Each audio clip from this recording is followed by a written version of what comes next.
10. É a parábola do filho pródigo. 15 é do 11. Do 11 ao 32. Vamos ler, tá bom? E creio que Deus, Ele tem uma palavra para todos nós.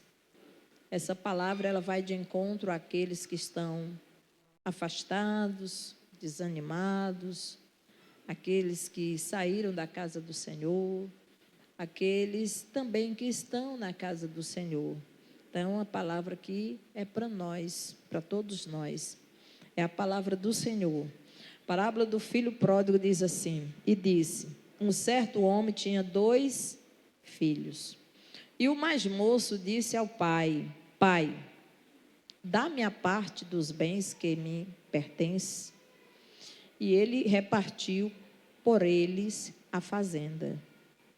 E poucos dias depois, o filho mais moço, ajuntando tudo, partiu para uma terra longínqua. E ali desperdiçou os seus bens, vivendo dissolutamente. E havendo ele gastado tudo, houve naquela terra uma grande fome. E começou a padecer necessidades. E foi e chegou-se a um dos cidadãos daquela terra, o qual o mandou para os seus campos a apacentar porcos.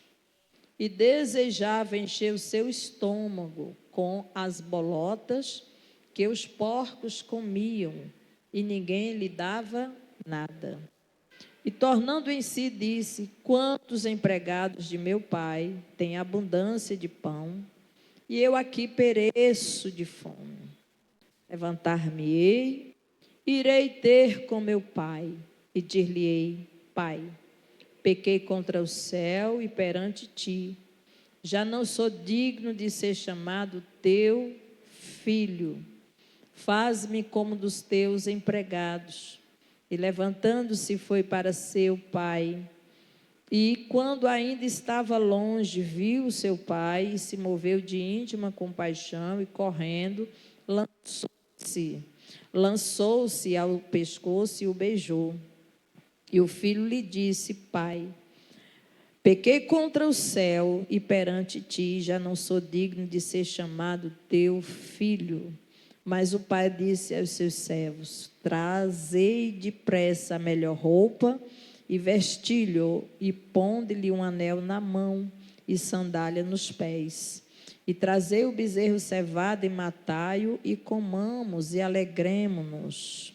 Porque este meu filho estava morto e reviveu, tinha se perdido e foi achado, e começaram a alegrar-se. E o seu filho mais velho estava no campo. E quando veio, chegou perto de casa, ouviu a música e as danças. E, chamando um dos servos, perguntou-lhe o que era aquilo. E ele lhe disse: veio teu irmão, e teu pai matou o bezerro cevado, porque o recebeu são e salvo. Mas ele se indignou e não queria entrar. E saindo o pai, rogava-lhe que entrasse com ele.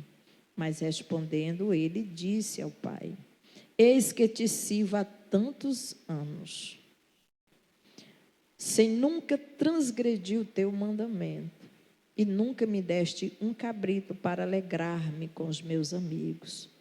Vindo, porém, esse teu filho, que desperdiçou os teus bens com as meretrizes, mataste-lhe o bezerro cevado. E ele lhe disse: filho, tu sempre estás comigo, e todas as minhas coisas são tuas. Amém. Podeis sentar-se. Queridos, esse tema ele fala sobre o filho, esbanjador. O esbanjador é o mesmo que pródigo. Pródigo é o mesmo que gastador. É o mesmo que aquele que gosta de desperdiçar, que dissipa os bens, que acaba com tudo, é imaturo. Ele só pensa no bem-estar de hoje. Então, tudo que ele pega, ele não tem ainda maturidade para administrar aquilo que ele tem. Então, isso é ser o esbanjador, o filho esbanjador. O filho esbanjador, ele é um filho insensato. Ele é um filho que ele sempre está procurando se aventurar. Ele sempre está procurando conhecer coisas novas. Ele é desamoroso. Ele não tem muito apego com a casa do pai ou ao seu próprio pai. Então, ele quer se aventurar e conhecer a história, o mundo lá fora. Os prazeres, os amigos, as meretrizes, tudo que o mundo oferece. Toda a ilusão do mundo, os pecados que o mundo oferece, que a carne deseja, ele quer participar de tudo isso. E ele entende uma coisa, ele pensa o seguinte: na casa do meu pai eu não tenho liberdade para isso. Então eu preciso ir, porque eu, longe dos olhos do pai, ele pensa que vai poder fazer tudo aquilo que ele quer, e que a vida dele vai ser boa, que ele vai viver bem, que aquele dinheiro que ele tem não vai acabar, e que tudo na vida dele vai ser próspero, vai dar certo, e que ele vai viver aí dissolutamente no mundo, como diz a nossa linguagem atual, curtindo, vivendo todos os prazeres, e que tudo vai bem na vida dele. E ele não se importa, na verdade, com quem ficou para trás. Essa é a grande verdade.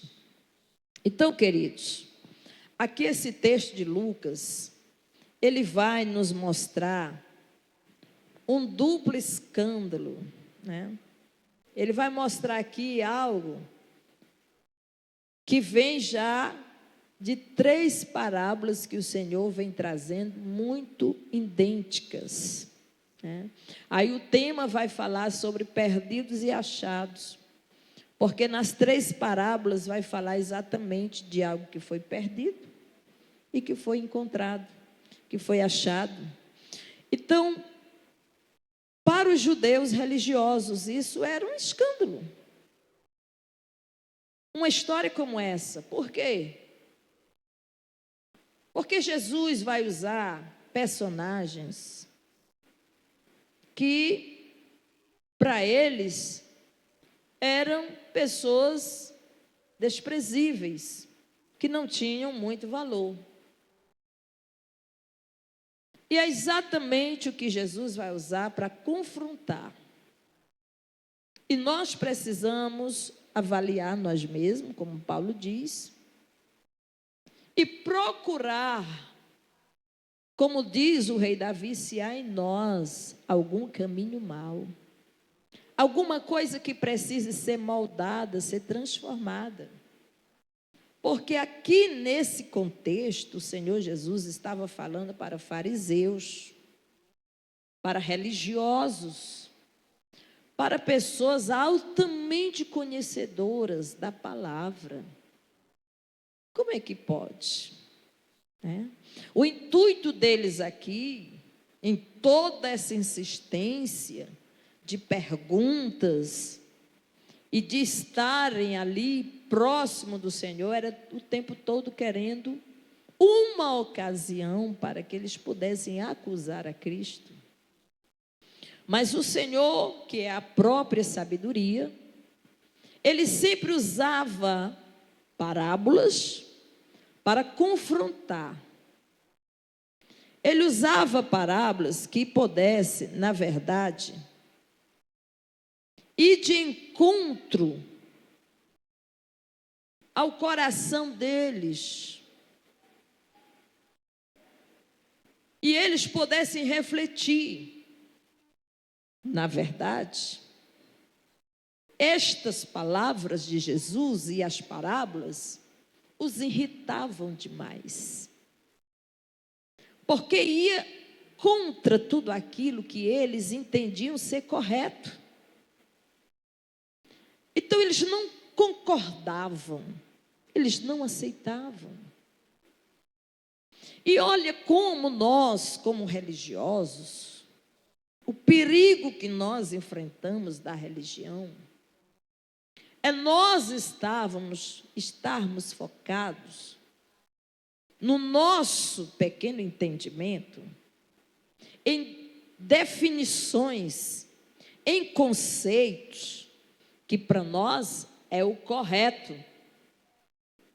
mas que diante de Deus poderá não ser. Então os fariseus, eles detinham o conhecimento, e para eles de tudo eles estavam certos. E é tanto que a perseguição, ela cada vez mais, ela se levantava contra o Senhor Jesus Cristo, contra as pregações dele, porque as pregações dele, de Cristo, os irritava cada vez mais. E aí Jesus dizia: eles me odeiam, me odiaram sem causa. Não havia causa. A causa era porque Jesus os confrontava com a palavra. E essas parábolas nada mais é do que Jesus falando para eles e mostrando a condição espiritual em que eles se encontravam, em seus julgamentos, em se acharem o povo mais importante, o povo que diante de Deus era os melhores e desprezavam outros. E aí vem o Senhor Jesus se colocando nesta parábola, usando personagens desprezíveis. Mas como é que pode o dono da vida, o dono de tudo, ele vai se colocar aqui como um pastor que procura uma ovelha perdida. Ele vai se colocar como uma mulher que procura uma dracma perdida dentro de casa. E ele vai se colocar como um pai desonrado, que dá a herança ao filho e depois recebe esse filho e faz festa. É algo assim que aos olhos de quem tem um julgamento rigoroso é inadmissível.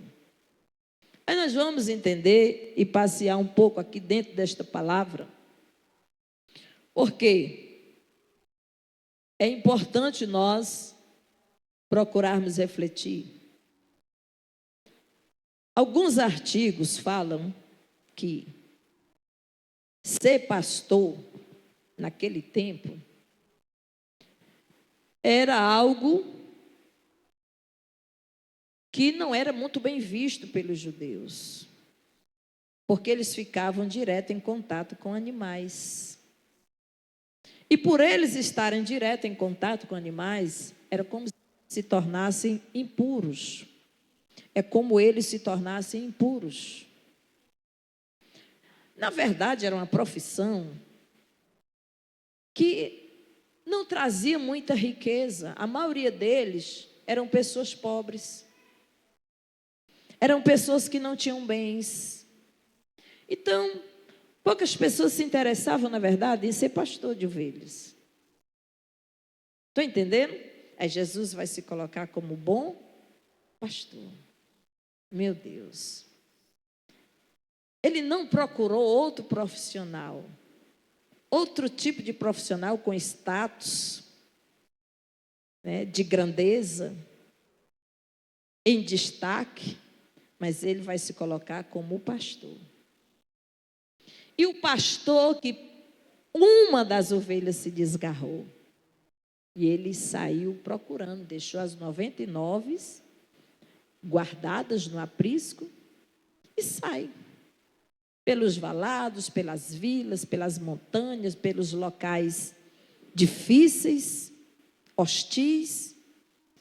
E o que me encanta é que ele procura, e o texto diz, até achá-la. Até achá-la. Retratando aqui o amor de Deus. Retratando aqui que Deus, ele é amor. Coisa que na visão dos religiosos, Deus jamais faria. Deus jamais faria. Por quê? Porque pessoas desprezíveis, elas não tinham direito de frequentar uma sinagoga, elas não tinham direito de entrar no templo, elas não tinham direito de participar das reuniões, elas ficavam fora. Mas agora aqui o Senhor, ele está apresentando um Deus que não desiste da vida humana. Não importa a etnia, a raça, tribo, nação, língua, não importa a cor, não importa os status sociais, ele ama a todos de forma igual. E ele é esse que está à procura. Como é que Deus procura o homem? Através de você, através de pessoas. Ele vai manifestando o seu poder através da palavra. A palavra que liberta. A palavra que traz aquela ovelha que caiu no despenhadeiro. E somente o cajado do pastor poderia ir lá e arrancá-la, arrebatá-la, colocá-la nos ombros e trazê-la para casa de volta e fazer festa. Porque o texto bíblico, o Senhor diz, a festa no céu, por um pecador que se arrepende, do que por 99 justos. É um contraste para quem imagina um Deus vingativo. Aí eu estava aqui estudando esses textos e eu me lembrei de Jó, no capítulo 42, versículo 7. Que os amigos de Jó, eles tinham essa visão sobre Deus. Que Deus era um Deus vingativo. E que Jó estava sofrendo porque havia pecado. Estava sendo punido. E o Senhor se irritou. O Senhor se irritou. Olha o perigo de alguém falar alguma coisa sobre Deus sem saber o que Ele é.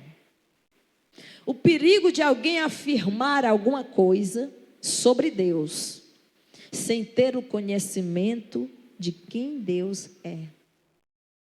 Eles iam ser mortos se Jó não tivesse intercedido por eles, porque eles falaram coisas sobre Deus de forma errada. Jó capítulo 42, versículo 7, dá para mostrar aos irmãos, olha. Sucedeu, pois, que acabando o Senhor de dizer a Jó aquelas palavras, o Senhor disse a Elifaz, o temanita, a minha ira se acendeu contra ti e contra os teus 2 amigos, porque não disseste de mim o que era reto, como o meu servo Jó. Jó passou a conhecer a Deus e passou a ver que Deus é um Deus de misericórdia. Quando ele olhou para aquela árvore cortada e ele começou a ver naquela árvore cortada os rebentos que estavam saindo, ele começou a se ver ali. É como se a vida dele tivesse acabado, ele tivesse sido cortado. Mas o Senhor era poderoso para restaurar, para fazê-lo florescer. Está vendo, irmãos, como Deus é? Ele é um Deus restaurador. Então, a imagem que se tinha de Deus, e muitos ainda no mundo têm, que Deus é aquele Deus vingativo, que castiga. Ele é justiça, mas Ele é amor. Ele é um Deus que dá oportunidades. Ele é um Deus que está sempre dando oportunidades àqueles que o buscam. Então, essa era aqui uma forma de Jesus provocar os seus ouvintes, mas aquela classe de ouvintes que ele sabia que estavam ali apenas para esperar que ele escorregasse em alguma palavra. E é por isso que ele vai trazer estas parábolas, porque ele estava conversando com fariseus, com religiosos, com escribas, com mestre da lei, com pessoas que se achavam donos do conhecimento, mas conheciam todo o Pentateuco, conheciam a lei de Moisés, do início ao fim, mas não conheciam o Deus que a lei falava. Não conheciam o Deus de Moisés. Amados, não adianta apenas conhecermos a palavra, mas nós conhecermos o Deus da palavra e nos submetermos a Ele. E isso eles estavam muito longe. E é por isso que o Senhor, Ele nos chama a esse momento, para que a gente venha refletir sobre isso. Ele vai usar a parábola da dracma perdida. Usa uma mulher. Ele demonstra uma ousadia moral. Que valor tinha uma mulher? Por que ele não colocou um homem aqui para procurar uma dracma perdida? Mas ele vai usar uma mulher. Porque dentro do contexto, a mulher não tinha valores. Mas ele vai usar esta pessoa, esta personagem, esta mulher que varreu a casa, afastou os móveis, procurou diligentemente a dracma perdida. Aí o texto vai dizer, até achá-la. Quando achou, ela chamou quem? As amigas. Vamos se alegrar, porque eu encontrei a minha dracma perdida. A dracma perdida era algo, era uma moeda de valor. Ela havia perdido dentro de casa. Isso aqui é muito profundo, porque a ovelha ela foi perdida fora.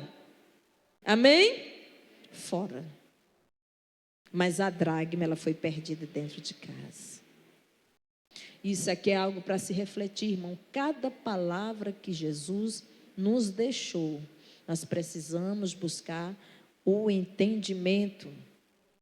Ou seja, Jesus aqui, ele estava rejeitando as atitudes farisaicas para com grupos minoritários da sociedade. A dracma foi perdida dentro de casa.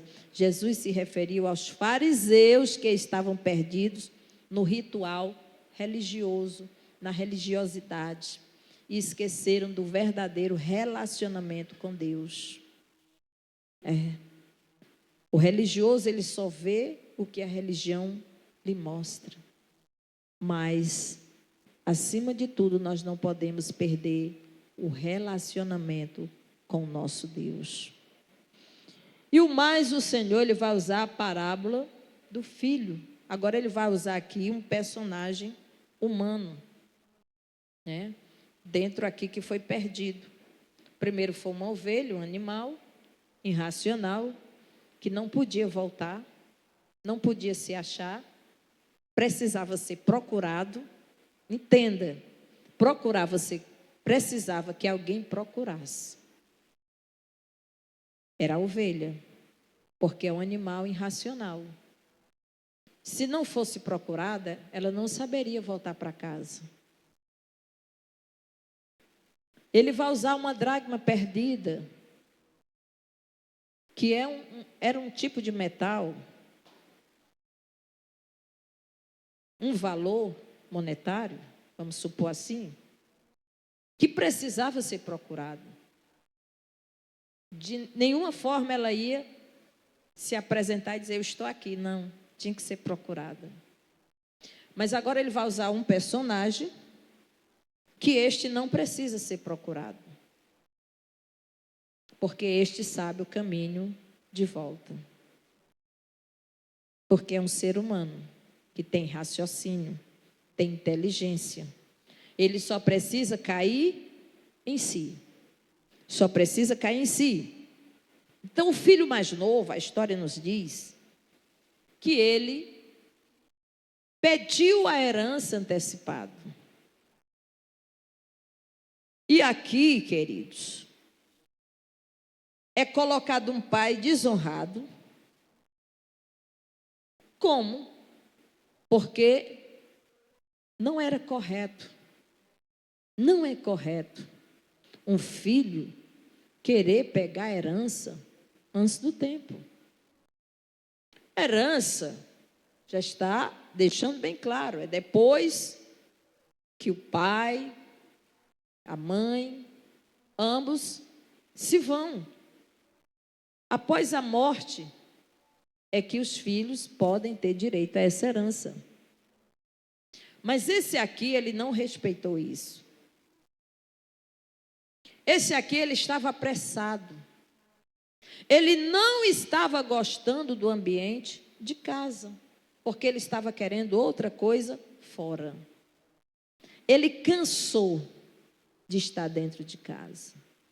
Ele cansou de estar debaixo dos olhos do pai, dos cuidados do pai, do amor do pai. Ele pensou que lá fora seria bem melhor.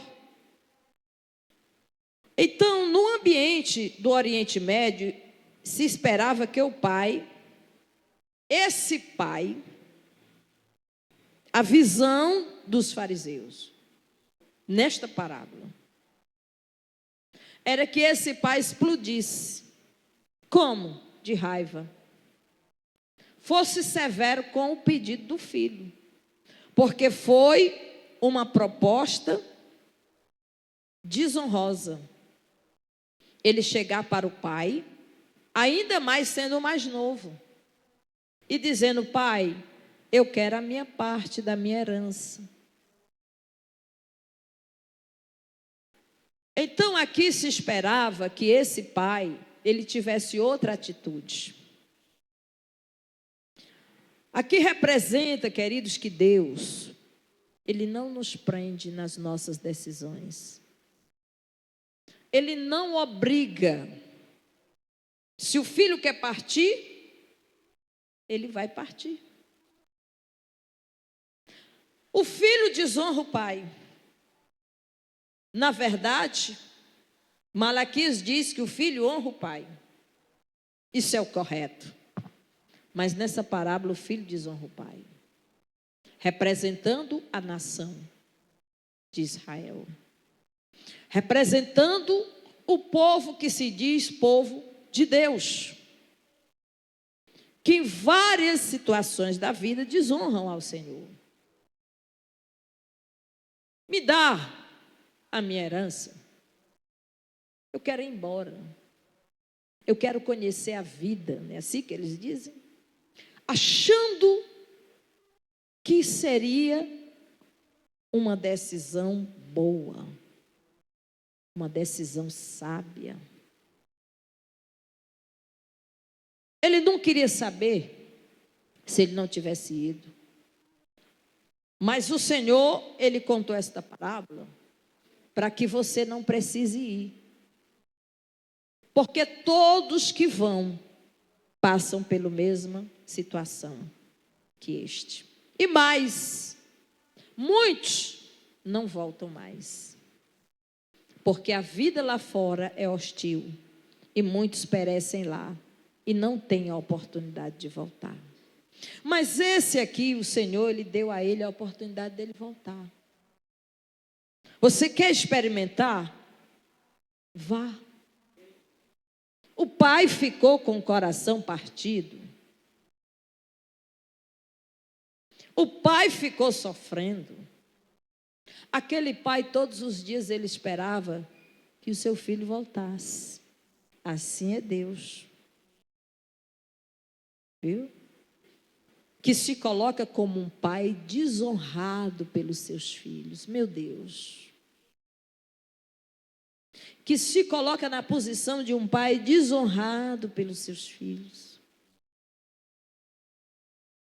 E quando estes resolvem voltar, ele faz festa, ele abraça, ele recebe, ele coloca o anel, ele coloca sandálias, ele coloca a melhor roupa, ele mata o bezerro cevado e faz festa. Olha aqui, amados, que contraste. Se esperava algo diferente. E esta parábola aqui, ela mexeu com os ouvintes. Porque era inadmissível que um filho fizesse isso com o pai.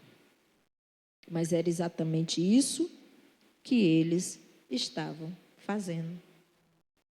E não percebiam. E não conseguiam enxergar que estavam desonrando ao Senhor. O filho mais velho, ele vai ter as dificuldades em perceber a reconciliação do pai com o filho, com o irmão mais novo. Quando ele retorna, ele vai se deparar com uma festa, com alarido, com música, com dança, com alegria, e ele não aceita. Ele não aceita aquilo ali.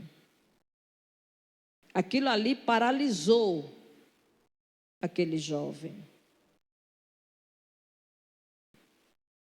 Porque ele pensou, esse aí saiu, gastou o dinheiro do meu pai irresponsavelmente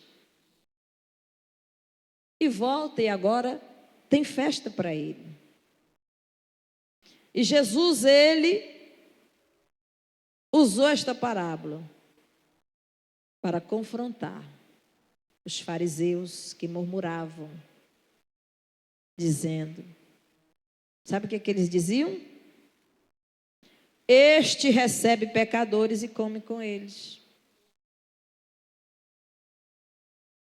Isso para eles era horrível, o que Jesus fazia. Eles reprovavam. Porque Jesus recebia pecadores, se sentava à mesa e comia com eles. O que mais Jesus fazia? Hein? Você concorda que Jesus, muitas vezes, ele conversava com pessoas pecadoras, tinha contato com essas pessoas e evangelizava elas? Você pode entender isso, mas lá naquele contexto isso não era admissível. Era como se dentro da religião eles se contaminassem em ter contato com pessoas assim. E a gente vê Jesus conversando com a mulher samaritana no poço de Jacó. Nós vemos Jesus salvando aquela mulher que ia ser apedrejada e morta, porque era uma mulher adúltera. E ele diz, vai, não peques mais. Nós vemos Jesus entrando na casa de Zaqueu, que era um ladrão de imposto. Nós vemos Jesus comendo com pecadores. Mas para eles entenderem isso naquele contexto, era difícil, era inadmissível. Mas para nós, será que muitas vezes nós também não agimos assim? Será que muitas vezes nós não agimos assim com os nossos irmãos? Com as pessoas ao nosso redor? Quando nós rejeitamos pessoas, na verdade, nós escolhemos a quem evangelizar. Até queremos escolher a quem trazer para Cristo. E Jesus não tinha isso com ele. Ele amava a todos os pecadores. Então, queridos, nós precisamos entender estas parábolas e ter o cuidado para não cairmos no mesmo erro dos fariseus, dos hipócritas, dos religiosos, que eram mestres da lei, conheciam a lei, mas não conheciam a Deus.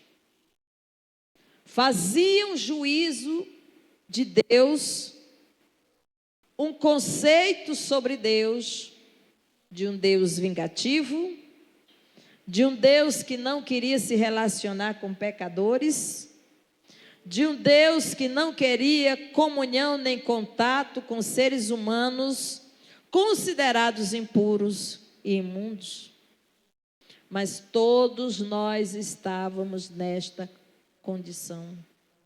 E a Bíblia vai dizer, mas porque Deus amou o mundo de tal maneira que deu seu Filho unigênito, para que todo aquele que nele crê não pereça, mas tenha a vida eterna. Todos nós, queridos, estávamos perecendo. Todos nós estávamos perecendo. Mas o Senhor é bom.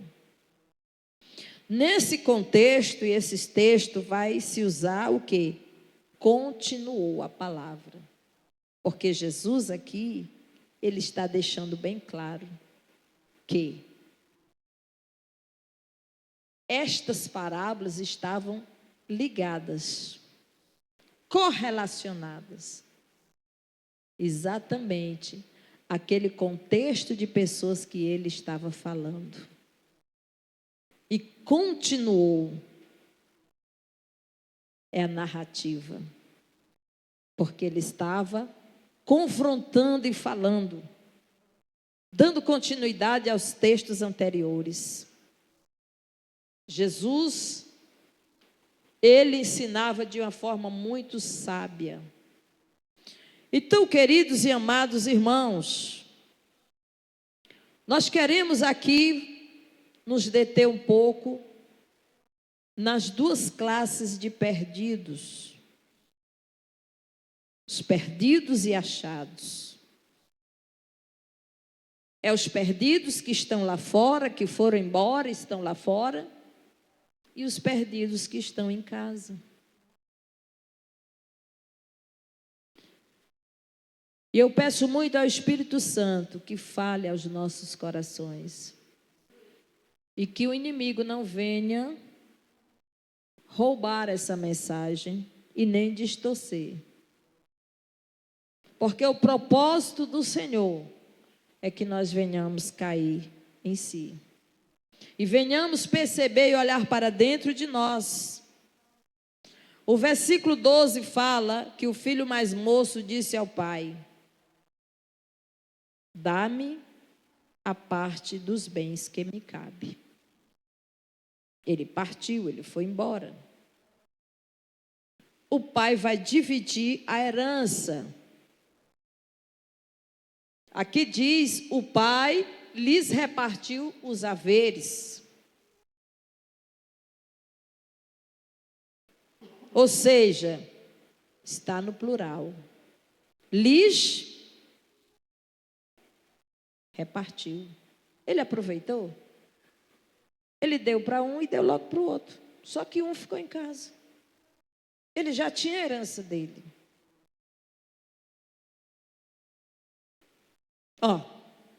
O mais moço disse ao pai: dá-me a parte da fazenda que me pertence. E ele repartiu por eles a fazenda.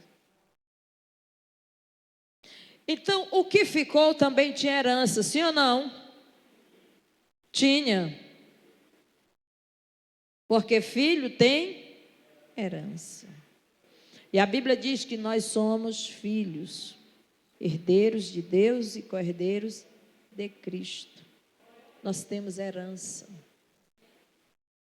É o que o Senhor diz: possui por herança o reino que vos está preparado desde a fundação do mundo. Possuir, vai chegar o tempo de você possuir sua herança. A sua herança, ela está preparada desde a fundação do mundo. Vai chegar o momento que você vai tomar posse e receber, porque é no tempo de Deus. Não queira se antecipar. Aqui nós vamos ver o retrato, né?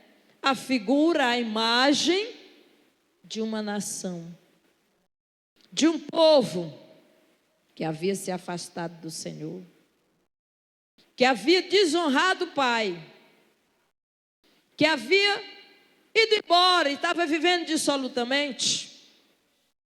Era a nação escolhida? Era. Mas continuavam na idolatria, na imoralidade, na desonra, no desrespeito. Louvava ao Senhor com os lábios, mas o coração estava distante. Eram apenas religiosos, se perderam ao longo do tempo. Mas também havia aqueles que eram dedicados, aqueles que estavam na sinagoga, aquele que estava no templo, aquele que orava 3 vezes ao dia, aquele que jejuava 3 vezes por semana, aqueles que cumpriam tudo aquilo que a lei lhes pedia. Amados, ambos receberam a herança, embora o filho mais moço teve a coragem de pedir, desejando de certa forma o dinheiro do pai. O mais velho também recebeu o dinheiro, revelando sentimentos semelhantes. Então a parábola do filho pródigo se trata de falar de um filho bom e outro mau, de um filho salvo e outro perdido. Não, a parábola é para falar de 2 filhos maus, 2 filhos perdidos. Na verdade, a parábola ela vai trazer o retrato de 2 filhos perdidos, de 2 filhos maus, que precisavam se encontrar, se libertar, que precisavam se alinhar, que precisavam voltar para o plano do Pai. E aí vem a reflexão para nós. Dentro dessas 2 classes de perdidos, você vai perceber a profundidade da lição que esta parábola nos traz. E essa mensagem, ela deve chegar hoje para nós, trazendo impacto, trazendo uma reflexão. Como é que eu estou? Como é que eu estou? Como eu me coloco aqui nesta parábola? Dentro de casa, mas perdido? Dentro de casa, mas não me sinto filho. É triste. Dentro de casa, com herança, mas como se não tivesse. Dentro de casa, com toda a fartura, proteção, provisão e cuidado do pai. Mas o filho chegar para o pai e dizer: tu nunca me deste um cabrito. É estar dentro de casa, mas se sentir desprezado. é estar dentro de casa, sob o cuidado do pai, mas não se sentir valorizado, não se sentir acolhido, não se sentir de casa, não se sentir que faz parte, que tem herança e que tem pai. Assim estava o coração do filho que ficou revoltado. É difícil para nós entendermos. E quantas vezes nós estamos aqui nesse contexto. Estamos vivendo essa história e não estamos percebendo isso. Aqui estava. Amados, ela fala de pessoas perdidas, fora da casa do pai, ou fora da igreja.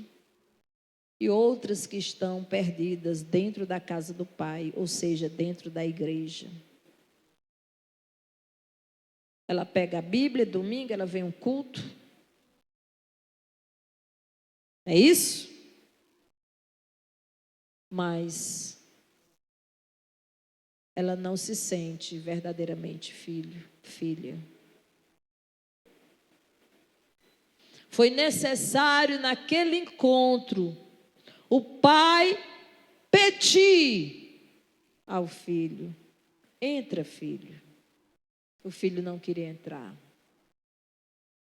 Naquele momento, ele dentro da fazenda, ele tinha tudo, ele tinha herança, ele era filho.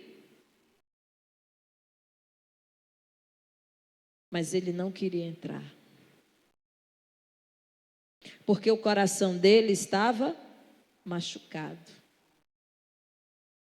Ele estava se sentindo desvalorizado por aquilo que o pai estava fazendo com o outro.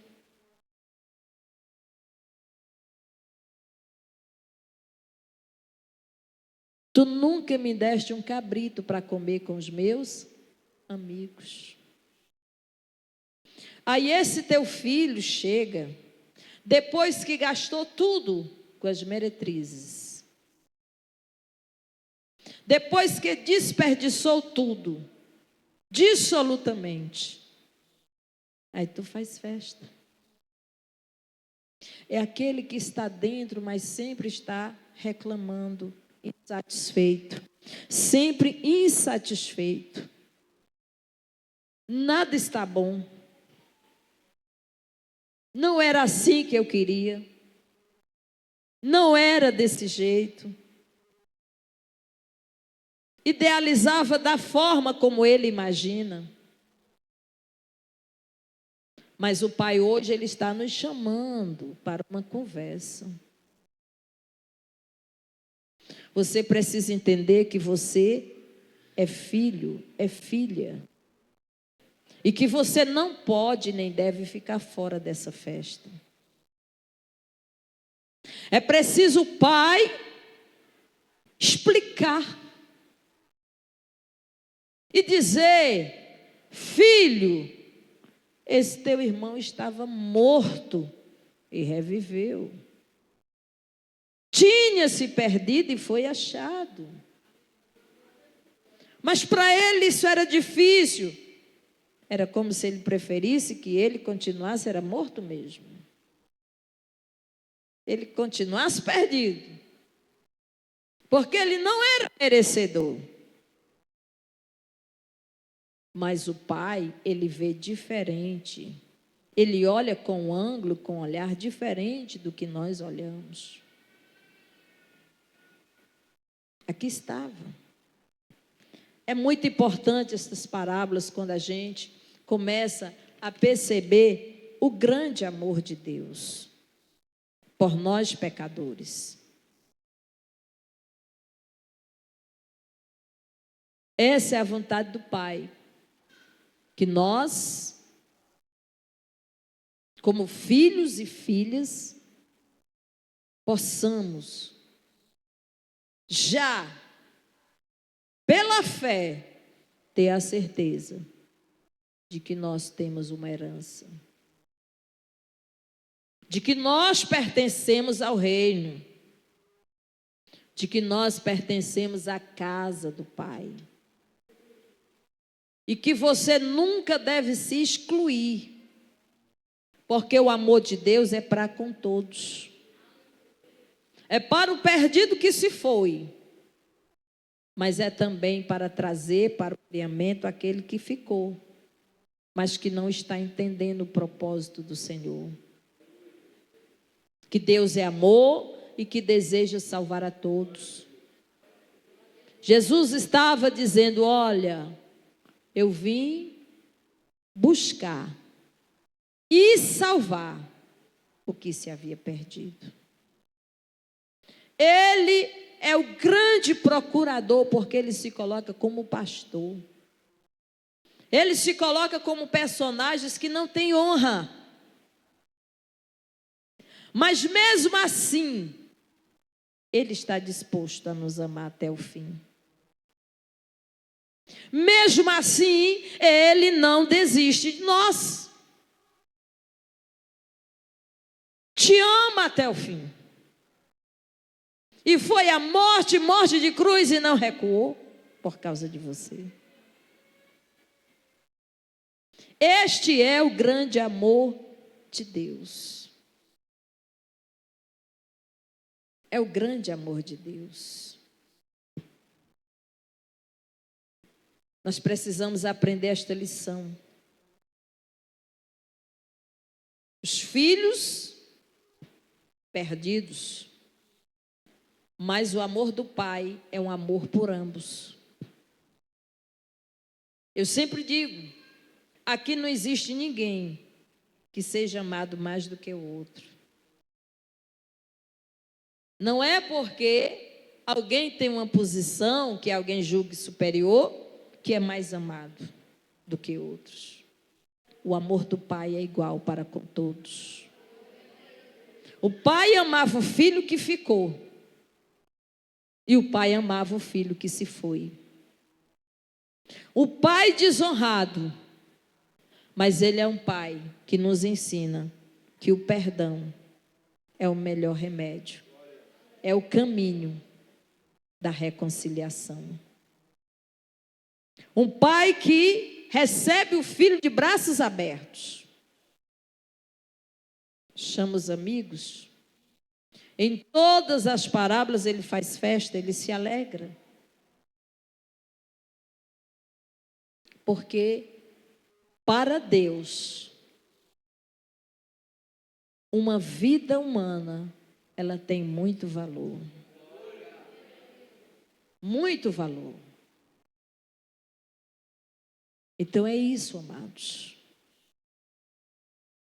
Não se sinta pior ou melhor, mas se sinta filho, filha, amado e amada por Deus, com herança, e que um Pai provedor, amoroso, e que nunca vai te desamparar, que é um porto seguro, que está sempre a lhe esperar. E aos que ficam em casa, continuem a obra. Você não é um empregado. Amém? Aquele filho, ele se sentia um empregado. Ele se sentia um nada. Repetindo, desvalorizado. Aqueles que dizem, eu não sou reconhecido pelo que eu faço. Está vendo? O pai da parábola, era como se o pai da parábola não valorizasse, não reconhecesse. Talvez o pai nunca chegou e disse, filho, você é o melhor filho. Filho, eu reconheço por tudo que você faz na fazenda. Você traz lucro, traz prosperidade, traz crescimento, você produz, você é uma bênção. Talvez não precisou o pai falar. Pelo que se mostra, o pai nunca falou isso. E aquele filho, mesmo fazendo tudo, era como para ele que ele fosse um empregado, desvalorizado, que nunca recebeu um cabrito em reconhecimento pelo que ele fazia. E o pai vai dizer: tudo que eu tenho é teu. Isso é pouco? Vocês não entenderam? Tudo o que eu tenho é teu. O que é que Deus tem? Hã? Hã? Ele é o dono de tudo. Ele é o dono de tudo. Até mesmo da tua vida. Então não se sinta a pior das criaturas. Tudo que é dele é teu. Por direito. Você é filho e filha de Deus. Fique de pé. Louvado seja o nome do Senhor. Essa é uma reflexão dentro